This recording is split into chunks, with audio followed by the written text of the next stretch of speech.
Hello everyone, সবাই কেমন আছো?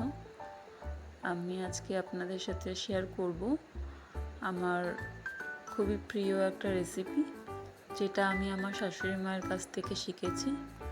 তো এখানে আমি একটু পেঁয়াজ কুচি দিয়ে দিয়েছি, তেল দিয়ে, একটু কাঁচা লঙ্কা, এদিকে ছোলা আমি নুন দিয়ে সেদ্ধ করে রেখেছিলাম, কাঁচা ছোলা, জল সমেত এটা দিয়ে এবার এর মধ্যে দেব হলুদ গুঁড়ো, লঙ্কার গুঁড়ো আর চিকেন মশলা, অল্প একটু নুন, যেহেতু আগে নুন দিয়ে সেদ্ধ করা, দিয়ে এবার ফ্লেমটাকে মিডিয়াম করে দিয়ে জলটা শুকনো হওয়ার জন্য ওয়েট করতে হবে। জলটা শুকনো হয়ে গেলেই আমার ছোলার তরকারি রেডি। তো এটা বানাতেও কম সময় লাগে, খেতেও খুবই ভালো লাগে রুটি বা পরোটার সাথে, যেটা দিয়ে। তো এদিকে আমার তরকারি রেডি হয়ে গেছে, প্রায় কমপ্লিট। আর জাস্ট একটুখানি 2 মিনিট মতো